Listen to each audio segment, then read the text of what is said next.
Welcome to the Dividend Talk podcast, episode 86. Earnings, earnings, and more earnings.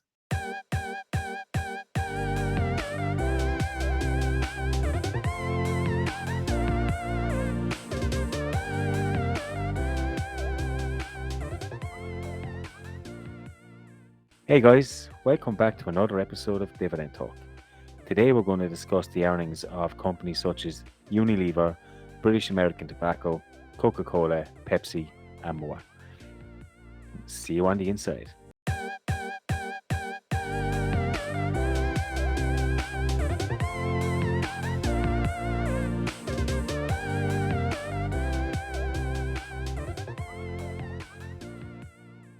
European DGI, another Friday night, and more earnings. Are you as excited as I am? Oh yeah, it's been crazy again this week. I mean, you gotta love earning seasons this year, right? So many.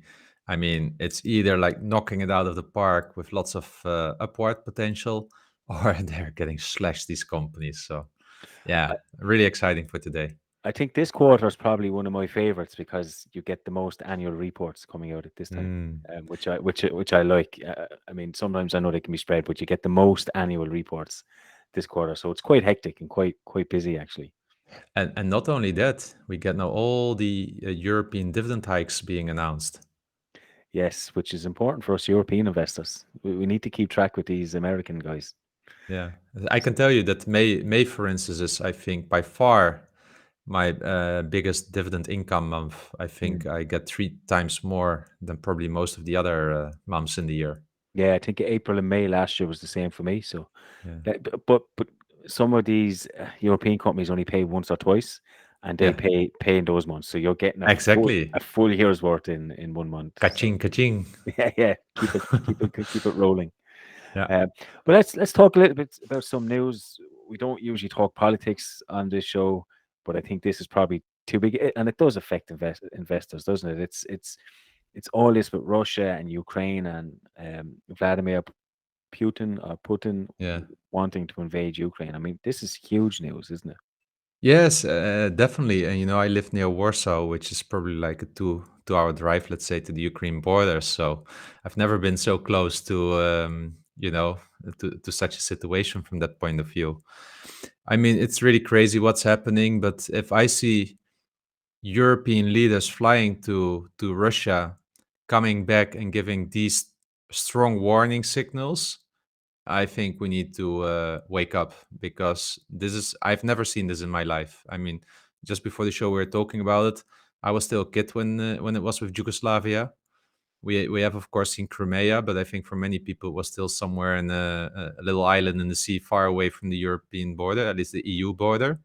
But now it's coming freaking close, and there's nothing where you can take some hope from the messages that we are hearing. For me, it's just beyond diplomacy at the moment, from what I hear. So yeah, and it's starting to freak out the markets. I saw because related to this, Reuters had a nice article about that Biden warned the semiconductor industry to really check their supply chain because, according to TechChat's estimates, over 90% of the US semiconductor grade neon supplies come from Ukraine, and while 35% of the US palladium is sourced from Russia.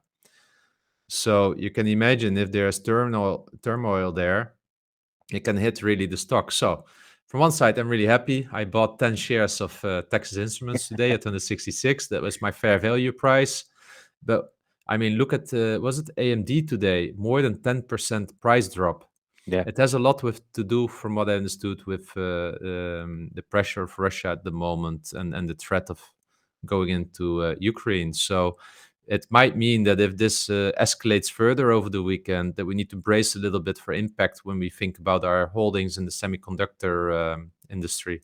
yeah, and look, we've already had enough trouble with this supply chain issues, and we're starting to see that. Yeah, I mean, over the last 2 quarters, reading their reports, they're still going on about supply chain. So if something like this was to happen, we could see this happening for years. That the share price will certainly drop. We might get Intel even cheaper than what it is now. And yeah, I mean, we spoke. I know we've spoken a lot about how we're at all-time highs, and there's probably going to be a catalyst of Yeah, when the market's going to drop, and it'll probably drop hard. But we're at a point now where we have inflation hitting hard. It's affecting right across the board. It's hitting people in the pockets. We have this ongoing. It's not a war yet, but we have ongoing turmoil in the background yeah, that's simmering, and it's almost like we're getting to a a, climax. to a climax. And we got stocks at all-time highs as well, Yeah, and it's like it's set up to just like a house of cards, yeah, just to fall. But it's and it's yeah. crazy watching from the sidelines what's actually happening. Yeah, and this can really impact. And we're speculating here. We're by Oh, no way economists, right? Or one of the other talking heads. And that's why I like this show. It's Pub Talk, because we can talk about our feeling here, whether it's right or wrong, right? yeah, But for me, of course, I continue to deploy money into the market. But I think, like to what you say, inflation record high, then such a thing on top of it, plus interest rates being hiked, this can be really a toxic cocktail for the stock market. I mean, I will be ready to buy, right? yeah, yeah. And But I think we're going to see some fireworks. That's my feeling here. but if you see something like this happening, you're going to see the price of oil stay well over $100 per barrel easily. Yeah, I've got a great hedge in my portfolio with all the oil stocks. Easily, yeah. So, I Yeah, mean, there's always a silver lining, but I mean, as investors, I don't like to go on about politics too much, but I think this is too big to be considered politics. This will affect yeah, it'll affect Europeans as people, but as investors as well. So it's worth keeping an eye yeah, on and seeing yeah, what plays out. you know what the big question behind me is, and I think for many people also in Poland, is like, okay, so if this happens, now let's see how strong the NATO really is, the NATO, and how much they really look after each other and how much defend each other really, right? This is also the Yeah. big question on Europe now. Is Europe and the NATO, are they really united, or is it just always been some cowards talking with each other? Smoke and mirrors and behind bureaucracy, maybe. But look, we will see. I'd like to think as Europeans we will stand together and not Yeah, allow this to happen on our doorstep. But I mean, we're not. You said we're not politicians. We don't know what's going on in the background or any of that. So yeah, true, I true. I Well, would prefer a peaceful outcome pretty soon. That would be my yeah. preference for all involved. Good. Well, that's what we don't have influence yet on. I can tag Putin on Twitter, but I don't think anyone will fire him. So, unfortunately, so let's get to the earnings then. I mean, Unilever for me, as European investors, everyone almost has Unilever in the portfolio, right? This was the announcement many people have been waiting for on this week. Of course, not so many surprises after this whole thing. What happened with the potential acquisition of what was it, GSK? Yeah, yeah. Some Yeah, the spin off of 50 billion, JSK. the idiots. I mean, yeah. Did you also hear what the CEO wrote or what they wrote in the narrative? It was it was so crazy. Yeah, I saw you post on Twitter with a funny little a perfect GIF explaining how he must be feeling. But I mean, he basically came out and he looks a little bit silly now, doesn't he? Really, Yeah, it's. I think this guy is done. I Yeah, think so. it's just a matter of time. I wouldn't be surprised if behind the scenes they are already working on a successor, because listen, and this is what I like, right? We read a lot of 10Ks and annual reports. How often have you heard this quote or read this quote in a report? We have engaged extensively with our shareholders in recent weeks and received a strong message that the evolution of our portfolio needs to be measured. We therefore do not intend to pursue major acquisition. For me, this is the nail in the coffin of the woke approach of the board of directors here. Yeah, I'm really a fan of stakeholder management. We see it also with Danone, but I think it's failing. They are not able to turn this into bottom line, and I think it's because the competition is not using a woke approach. So it's not a level playing field. They cannot charge people more for it. People don't want to be charged more for it. So for me, this is like what Paul Polman started. I think it's coming to an end, and I think greed and pure capitalism comes back. Rightly so, I think. Right in the end, I'm a dividend growth investor, and I want to see the cash flow coming in. It's a I find it somehow a pity, but this CEO is a failure for me so far. Really a failure. So you mentioned the dividend. So I want to ask you a question because I know there was some confusion around this on Twitter. So the dividend per share growth they said is 3%, but it looks flat to me. Yeah, so the dividend they announced is the fifth dividend in a row, the same. And people said like, "Oh, the dividend's frozen." Well, we need to know that between 2019 and 2020, I believe, they had 7 times a flat dividend, but on an annual basis, it was growing with 3 or 4%. They're pulling the same trick here. So when I looked at from an annual point of view, in 2001 compared to 2002, no, 2021 compared to 2020, the dividend grew with 3.9%. So I cannot recalculate where they get the 3% from. I can't. The only fact that I see is that it's the fifth consecutive same dividend. So probably what they will do is before the end of the year they will do a hike again, so that on a calendar year basis it's growing. That's kind of what Unilever has been doing while they are under cash flow pressure. Mm. So I'm not too concerned about this at all, to be honest. What was really not good in the report is that the guidance is again lower margins. Yeah, again I think 2.5% lower or something like that. So, and this is really what Unilever gets punished from. But at the same time, they want to do a 3 billion buyback. So I think it's 1.5 billion per year. So it's not too bad. It's another 2.5% buyback yield. Earnings were actually quite okay. Yes, what you see here is, and we see the same with Nestle. They are in a fight with Ahold Delhaize about price increases. These companies like Unilever, Procter and Gamble, Nestle, they are not in the B2C market. Yeah, so this is where the grocery chains are, Walmart and Ahold. I believe that Ahold has more pricing power because that goes to the pocket of the consumer where they can easily do this. But in the supply chain itself, it's really a war now, a power play, and that's what Mm. we see at hand here. And it's hard for Unilever and Nestle's because they're in the middle of the supply chain. They're Yeah. not the end station for the consumer. I mean, we're probably going to see some slow growth over the next little bit, maybe couple of years, particularly Yeah, as God knows how long yeah, inflation is going to hit us hard. Like, and it's going to hit companies like Unilever a little bit harder than most. yeah. There's no mention of it in their quarterly report from what I've seen. But you would have expected the margins. I mean, I'm not surprised by Yeah. the outlook. I'm really not surprised. But as investors, I can understand why. I mean, they haven't gone nowhere really in the last 4 or 5 Unilever has years. been dead money for 4 or 5 Yeah, years, and it will be probably still be dead money for 2 3 years, yeah. unless they are really able to get to growth quickly with some clever innovations or something like that. I don't expect I it with don't the see current it. Yeah, CEO. yeah. I No. don't see it. So I don't see it. from the other side, you get what is it, 3%, 3.7% yield. When it really needs to grow for me is when I start living off dividends. Hmm. Yeah, until then, I want to see the dividends being covered with cash flow. Companies ticking the boxes there. I don't mind 2 or 3 years still for fully building out my position in this because I do believe that a company like Unilever has all it takes to continue to grow. It's an iconic company in the world. It is not as poorly managed as General Electric. They are not cooking the books or something like that, right?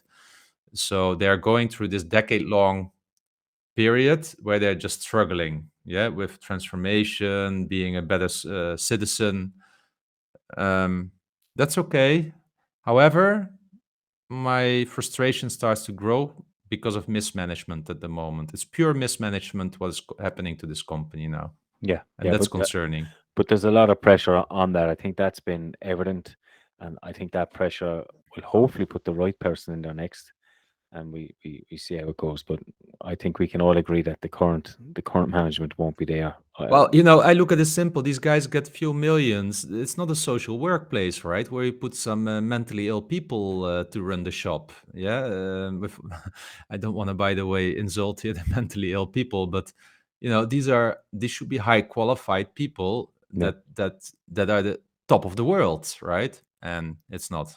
you're expected to deliver, and they're Yeah, not delivering, so you lose your job. exactly. And simple as that. Yeah. Okay. We might move on to another company. I think you wrote an article on these last year, which was quite a good article. I know you don't own them, but British American Tobacco, they had another good Yeah, quarter. smoking hot. Mm. These guys. EPS up 6%, debt reduction 10%. This is creating shareholder wealth. You know, this is what you want to see. Simple. A 1% dividend hike, not too much, right? But you know, 6.6% yield. Now, if you would step in still today, I think many people stepped in last year Yeah, when they were getting an 8% dividend. So, but a 2 billion share buyback, 2.67% again. So you get almost like a 9.5% shareholder yield right now.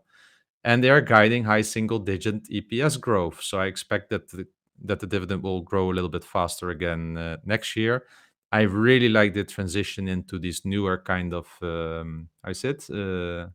Inhalation technology yeah, items yeah, like what is it, vaping and such. So I think this company is actually on fire. And if I look at all tobacco stocks, I feel like they are really on it, right? yeah. And yeah, I like it. I like a lot what I'm seeing there. You mentioned vaping. I think that's up like 59% in Yeah, revenue yeah, over year yeah, over year. I mean, yeah.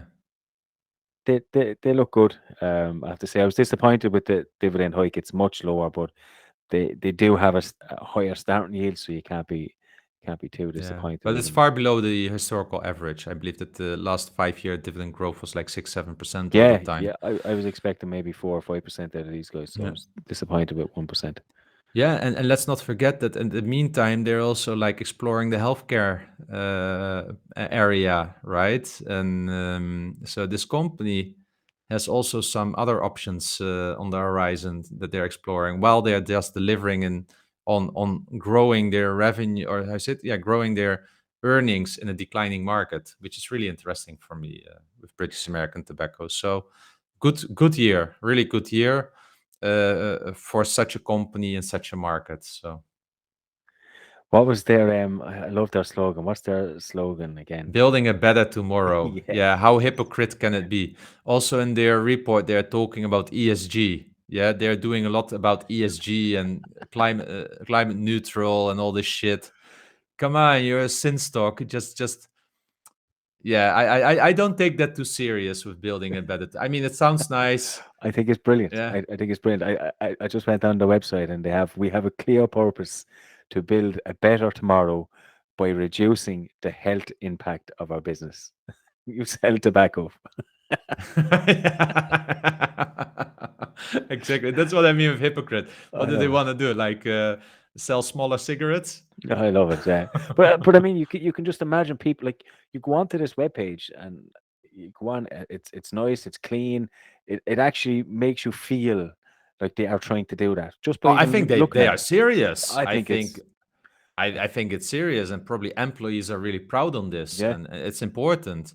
And look, in its essence, I think it's also good if they can reduce the impact from getting cancer to not getting cancer. That would yeah, be major, right? In this. But you know, it always gives this feeling like, yeah, but maybe you as a business shouldn't exist in the first place, right? mm. That's kind of why I say hypocrite.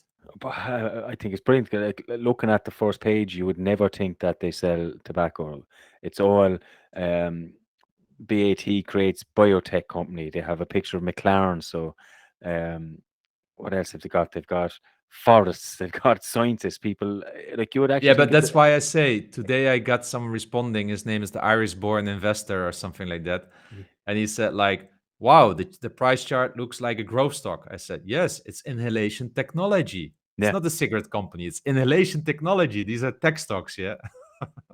incredible, incredible. It's great to see. Look, for me, I'd be the most confident in. I have all three, and I have British American Tobacco. I'd be most confident in British American Tobacco making some sort of transition out of it. They have the best vision, I Yeah, would say. yeah. Yeah. We see how they go, but no, no, good, good Yeah, let's go earnings to for some them. other addictive stuff then. We have the reports from Coca-Cola and Pepsi also coming in. Yeah, I mean, Coca-Cola, I just have to say to Eli Snowball, I was right. I knew all along we should have bought them. No, I'm kidding. I sold them back in March of 2021, I believe. Yeah, I did. I sold them in March, and they remained flat pretty much up until December, and now they've just taken off. They've gone up to like 60. I think I sold them at $55 to up to $60 now. But my belief is still the same. Um, I've no doubt they are a great company, and they're starting now. We're starting now to see the fruits of all their the investments that they're doing and all that. But I still think there's another year or two before we're really going to start seeing the benefit. I can see that share. I don't see that share price going too much more. I think it will come back down to my range of about 55 to $50. I see coming there. Um, and if they keep going the way they did on this quarter and this year, I will definitely be buying them back maybe next year. But I still think that there's room for me to wait. We just look at the revenues; it was up 17%, which is quite good. Basic net income was up 26%. Shares were flat, so it's not because they bought back shares or anything like that. They had a 9% volume growth for the quarter, 8% for the full year, which is good as well. And full year free cash flow was up 30%, up to 11.3 billion, which is pretty good. Like so, it's a good year. It's interesting to see how they do this year, with a lot of pressures. But we do know everywhere's starting to open back up now again, and people will be enjoying more of these products you have one in your hand right now. So it's yeah, it'll be a good year. And if they come back down around the $50, $55 maybe, I consider buying again. Nice. And then, let's look then at the big brother, Pepsi, right? First of all, congratulations, Pepsi. Welcome to the small group of dividend kings. Yes. A 7% dividend hike, 50 years of consecutive annual dividend increases. I mean, Amazing. they had a knockout year and quarter, didn't they? And big up to Russ over in Dapper Dividends, who's buying a share of these. He's documenting these journey. Yeah, I think it's every week he's buying them, and up to 86 or 87 shares. So he's a happy camper. A happy camper exactly. looking at Exactly. these. And, also, they are going to buy back 10 billion of shares over the next 4 years or something like that. But look, organic revenue growth, 9.5%. Of course, they come from a lower basis a little bit because of the pandemic impact, Yeah, but to still deliver these numbers is insane. Core EPS, $6.26, 12% increase. If we look at the more the GAAP results that I usually trust a little bit more, EPS went up 7%, 5.49. I think these are awesome results. Pepsi is really having a really great year, and they were struggling a little bit, right? But maybe the first wave of this vegan stuff and such started to recalibrate a little bit again. So yeah. that impact is a little bit out, and it starts returning back to super growth again. I mean, I prefer Pepsi because of the diversity in the business They're a with the lot more snack diversified. business. Yeah, I yeah, think there's more to do there. But Coca-Cola and Warren Buffett, I mean, it has a special place because I think every dividend investor that starts reading up on things typically gets familiarized or familiar with the topic of Warren Buffett and the Coca-Cola holding. yeah. It's an iconic story. So most people, I think, also myself, they first hear of Coca-Cola about the dividend growth stock. Well, it's the brand, isn't it? You know it straight away. The company, you almost would have certainly have heard the company, particularly over here in Europe, because we have a lot of those companies. Pepsi, I think, as in the drink Pepsi, is maybe in Ireland anyway, is not as popular. I don't think people buying Walkers or Lays would maybe make the link that they belong to Pepsi. So they don't have that brand recognition straight off the bat from Yeah. an Irish or European perspective. Maybe in the States they have more, but from a European perspective, you would certainly lean more towards Coca-Cola and the offset. Um, but then when you read Pepsi, you go, okay, these Yeah, guys are a lot more diversified. I mean, you can see why they exactly. deserve to be a dividend king. So it's a company that I really like, but they always seem overpriced. They're probably going to jump in share price now again. Yeah, And I just find it so hard to get in on these guys. exactly. Well, let's stay a little bit in the consumer kind of staple part because Orkla, I believe they are from Norway, supermarket chain like Alder Heze. They grew their dividend by 9%.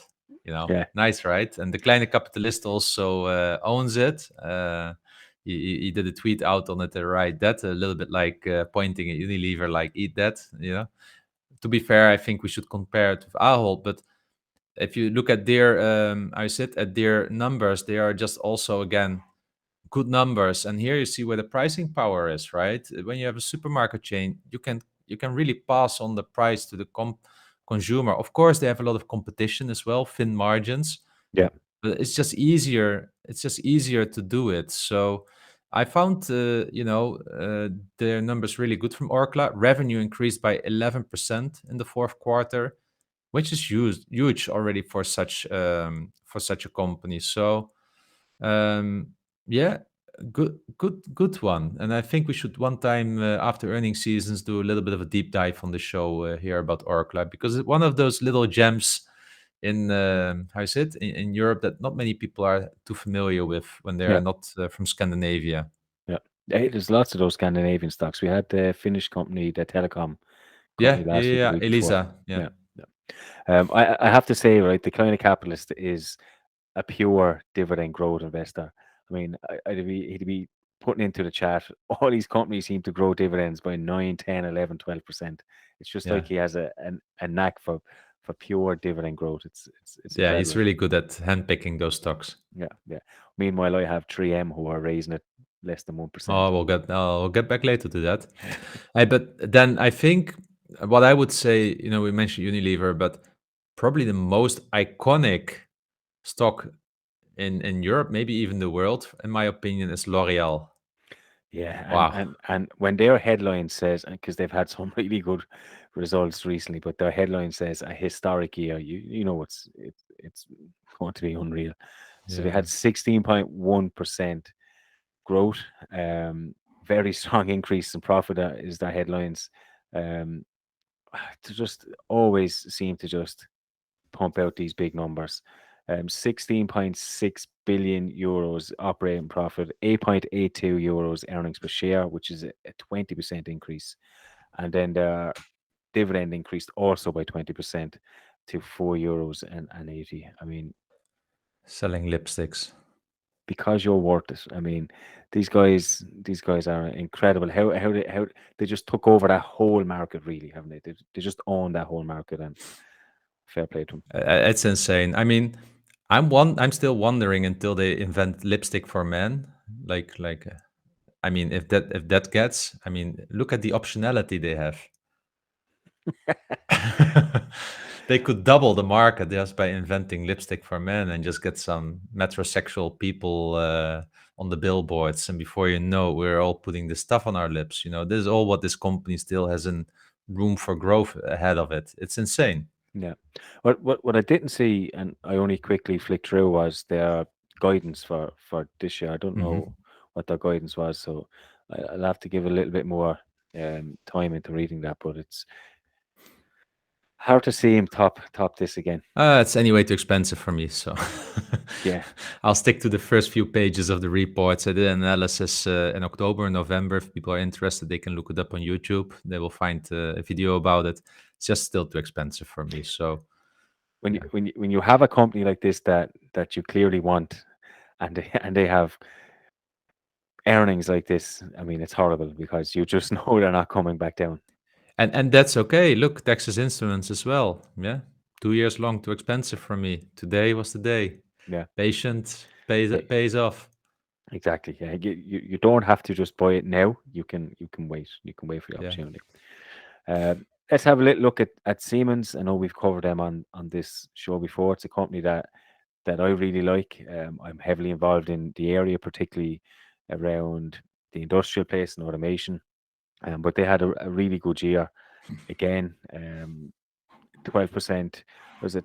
Everything went up by about 20%. Revenue went up. Profit margin was also up, which is good. Free cash flow was up 20%, and earnings per share was up also 20%. So in around that, but it was a pretty good year. Digital Industries was really the standout performer again. Yeah. That's in around the automation. I really think that's going to start kicking off over the next couple of years. So quite happy with it. Siemens Healthineers also performed quite well. I think they nearly not doubled, but increased their revenue quite significantly over the last year. So what it tells me is that the dividend is safe. Yeah, they had officially a dividend cut with the spin-off of Siemens Energy, I believe, Yeah, at the time. yeah, But it was like per ratio of the spin-off. So I that's why I didn't sell them. I'm a really happy owner of Siemens. For me, like look at General Electric and now Siemens. Like, I mean, this is what good management is. This is what a vision is. This is what product innovation is about. It's Siemens. Yeah. yeah, I yeah. think we should be proud on this company, really, that we have this company in Europe. It's a really strong brand and a really great European company, and particularly as I said in automation in my Yeah, industry, Siemens are all over it, and they do some really good stuff. So I'm a happy shareholder too. I think they're a great company and one that you just sit back and just let them do their thing. yeah. Super. So these were the earnings of this week that we wanted to discuss. We could have also discussed still some others like Relics, Enbridge, but I think we just need to be picky here a little bit. And the craze continues, right? Because Ahold is coming up. Not sure if it's already next week or the week after, but there's still some great companies coming. But let's go to the next section of this show, and these are the listener questions. And Gabriel Biros has the first question, and he's asking, how do you currently protect your portfolio against market drops? What stocks currently on your list? Wish to buy in the next 6 months? And what sectors do you currently prefer or going to watch in the next 6 months? Yeah, Yeah. How do I currently protect my portfolio? There's no real protection there other than, and this is going to sound cheesy, but buy the dips. I just keep buying every single month and dollar cost averaging. I don't really have anything in place to protect my portfolio. I don't have bonds. I don't have gold. I don't have all the but your traditional stuff. portfolio is already protected because you buy stocks that are undervalued or fairly valued at the same time, yeah, and Yeah, with a strong business profile. So, I mean, your portfolio is protected from that point of view. It's not like you're overweight in shit stocks or shit coins. yeah, but it's not really protecting it against market drops. I know looking at my portfolio, it's appreciated quite a bit compared to what I put into it. So if it dropped 20, I think I'm up 20 or 30%, but if it dropped that amount, I'm back to the money I put in. It's no big deal. Um, but I don't actively go out and try and protect my portfolio against market drops. Just Yeah, keep but buying. you're not selling or buying put options and everything. Yeah, Mm, yeah. No, I look at it. So you heard my philosophy already. I believe that I buy high quality businesses at a fair price. And from that point of view, I feel I have already a cushion in my portfolio because, for instance, and I see that now with all these shit stocks, growth stocks dropping like 50% since November, yeah, my portfolio is up. Yeah, and I see it more like the turtle and the rabbit. My portfolio is like the turtle, nicely muddling along, a bit slow, but I know it will do well 10 years from now. Yeah, and even if the stock market goes nowhere and the value of my the individual stock price of my portfolio neither, the reinvesting will do its job. And yes, I said the accumulation, the dollar cost averaging will do its job. So for me, that's the safety layer that I have, and that's why I sleep well at night, and that's why I don't need to think about buying put options on the S&P 500 or something like that to put a layer of protection. Then you end up like paying 1.5-2% of your portfolio value every time. So I don't need to try all of this, and I'm okay when the portfolio drops 30%. I will have the flag hanging outside, and will be buy, buy, buy, buy, buy. Yeah. yeah. With what stocks are currently on your list? So I haven't finished my list yet, but I've been doing. So what is important for me this year is to get back to a proper yield of my portfolio.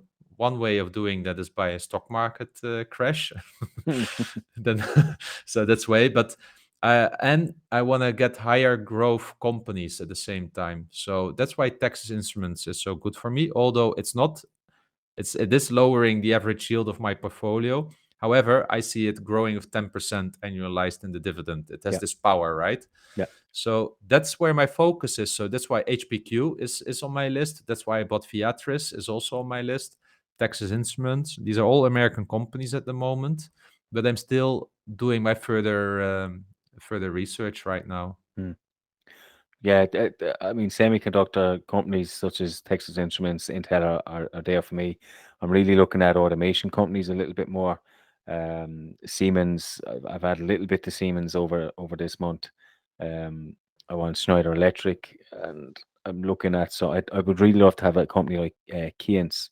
Um, it's a Mhm. Japanese company in my portfolio. So kind of going to stick to what I know. I'm focusing really on what's in my portfolio and trying beefing out Yeah, positions in there, rather than trying going too far afield. So yeah. in terms of sectors, I don't have a specific sector. Just whatever's in my portfolio that I Yeah. feel is undervalued, I will go But for. what I can tell you, if we get a severe market crash, right, like really like such one in 2008, then my answer is different. Then it's like Microsoft, Nike, Yes, L'Oreal, Louis Vuitton, these kinds of companies. it's quality companies at that stage, yeah, because Yeah, the highest quality of the world. Yeah, yeah, Apple, yeah, so on. exactly. That kind of stuff. Yeah. Um, okay, B has asked us, oil companies have different use of distribution of their massive earnings, Total versus Equinor versus Shell. Total seems more future proof to me, but I own it. Any take or preference?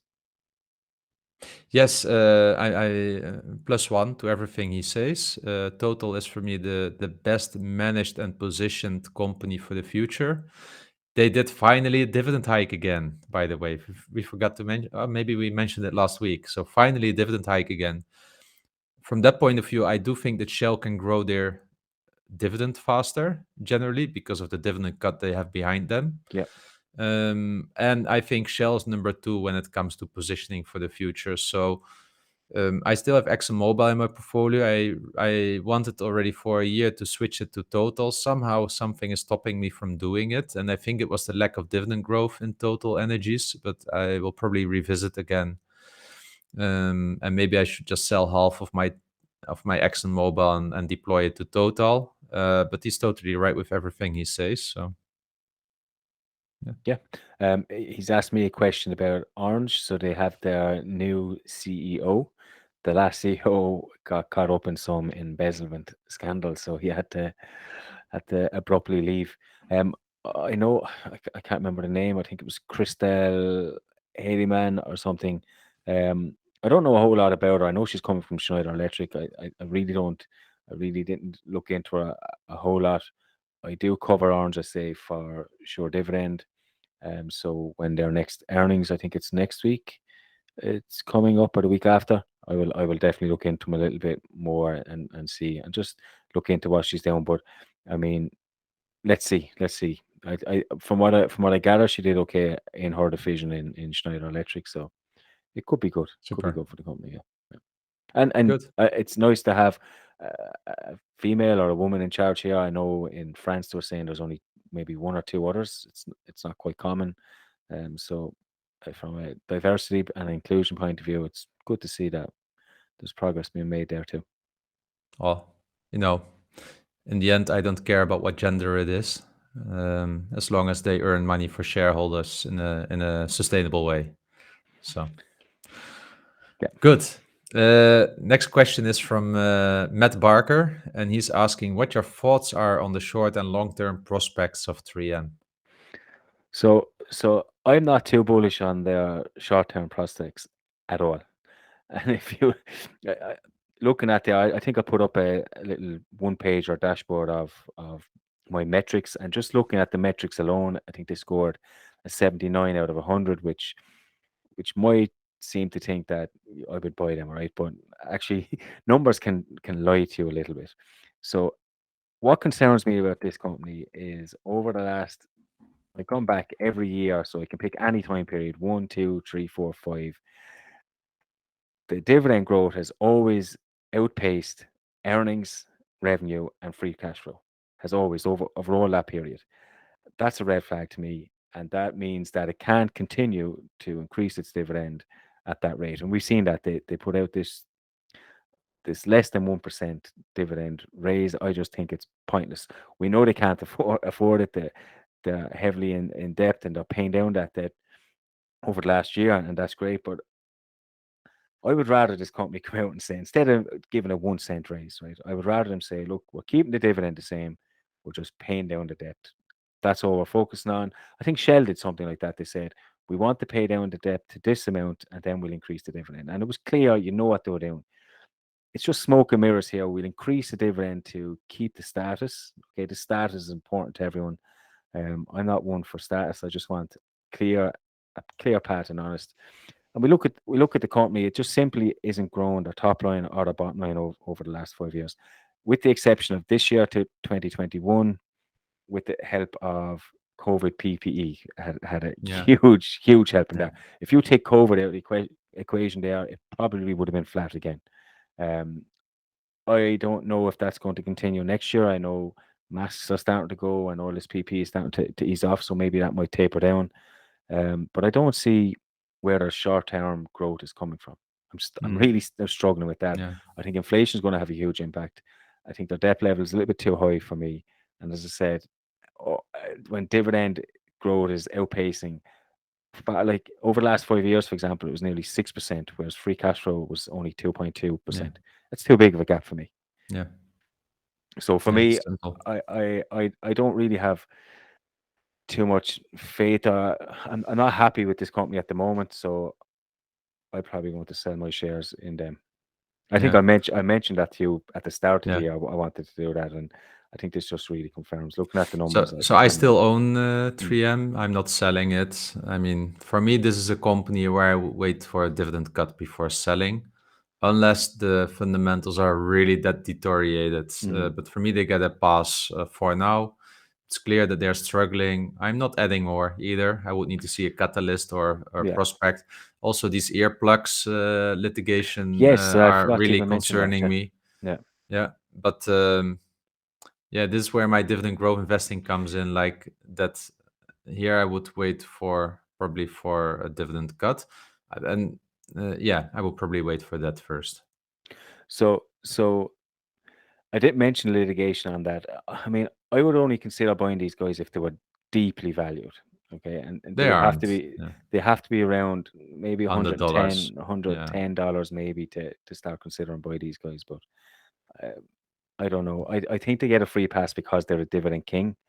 But I Yeah, made that yeah, that's yeah. why. Yeah, Yeah, yeah, and I yeah, made that mistake with AT&T, right? Remember that I made that mistake. They got a free pass because they're yeah, a dividend aristocrat, and they increased every year.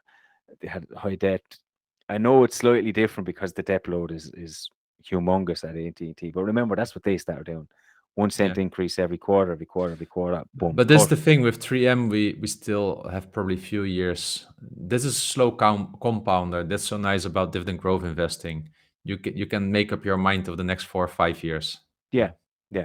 I mean, when they start paying down that debt and they get back to proper growth, they're a no-brainer because their products are all over the world, and they're not going out of business. But I just don't see a proper return on capital Yeah, on these at the moment. yeah, yeah. Good points. Okay, then Alexandras is also asking what company's earnings impressed you the most this season and which disappointed you the most. Impressed me the most, probably L'Oreal or Microsoft as usual. Disappointed me, probably.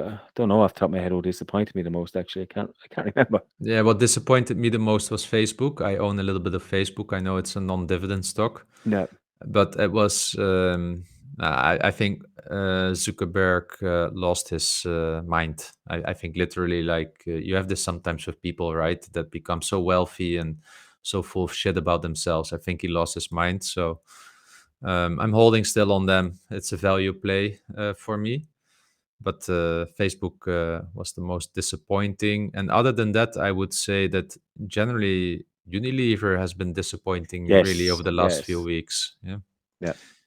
And impressed, it's like what you mentioned, L'Oreal really impressed me, but also British American Tobacco really impressed me this today, actually. Really Hmm. great earnings. Building a better tomorrow. Just remember Yeah. that. Uh, so Manny has asked us: Are analysts whose expectations are based on the perpet perpet I can't even say the word perpetuality? Yeah, ever increasing earnings growth Yes, rates yes, unrealistic. Yeah, they are many. They are because if you look back over the last 10 years, you never see that earnings growth are a flat line. So it is unrealistic. And I often struggle with this. If you go, for instance, to fast graphs, right? You see often that the share price is down, the earnings were down, but the forecast is always up, always up. I've never ever seen that the forecast was down in such a graph. I have the same a little bit when I do valuation videos. But what I do is therefore I either take margin of safety in the cash flow that I start as a take as a basis, and I do 2 periods, 5 and 10 years, and I do 3 scenarios. So sometimes I put minus in the scenario where I say, okay, this I expect just revenue decline here, or sorry, earnings decline here, or cash flow decline, and then run the numbers. But he brings up a really good point. It's unrealistic by default, yeah, and this is where the art comes in because it's all about prediction. Yeah, and yeah. maybe they're unrealistic because they are too low. Yeah, and they should be exponential. Yeah, It's funny because these guys make a they make an expectation and everyone knows it. They could be too high or they could be too low, and we've said that. I think we use IBM as an example. Sometimes they yeah, set the bar low, and then they beat expectations, but the bar is set low, and then they might yeah, set a company like Alibaba or Microsoft the bar that is higher, say 25% growth, and they might hit 20, 21, 22, but not reach expectations, yeah. and the share price will drop. So I mean, And it's that's all why I don't really look at it. I take my own assumptions. Often I take the historical performance into consideration. Then I mm, think about, do they have a catalyst? And I must say that often based on my calculations, the companies were doing better than my forecast, right? So I yeah, was too conservative. Yeah, but I cannot look into a glass ball and predict the future. Really not. So yeah. it's really there's a little bit of guessing or a lot of guessing in there. We know these analysts. They need company like so their job is to obviously analyze companies and to get a set amount of companies that they have to analyze. They need to get information and they need to get information from the company. If they start going around saying that we're expecting this company to decline, do you think anyone in that company is going to talk to them and give them the information they Exactly. get? They don't get an invite anymore to the earnings call. Exactly. So they can't do that. They have to Yeah. always give positive earnings. Like it's crazy. It's crazy. Yeah. The market is rigged from that point of view. Yeah. Jeffrey has asked. He knows you are looking at ticker symbol DLR. Are you considering buying any more REITs? Um, look, I want just few real estate investment trusts in my portfolio, and realty income. Yeah, I know it's boring, but that's really the one that I always keep an eye on. Under the 60, I will probably accumulate some more again. But yeah, let's go.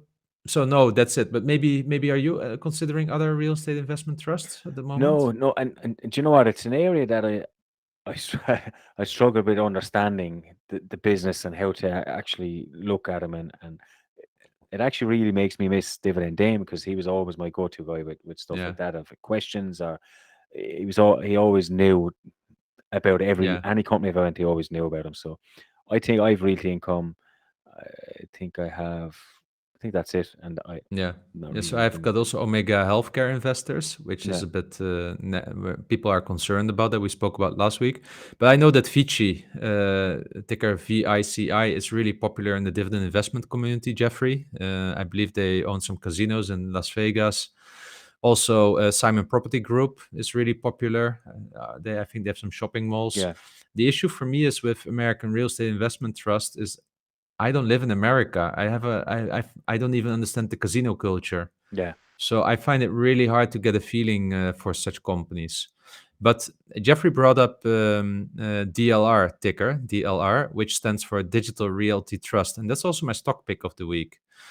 Now, why do I like this one and why do I have a feeling for this one? You know that Microsoft, Azure, then we have AWS, Google Cloud. Yeah. They have like 20-30% growth, right, and everything, and annually, or 50% growth.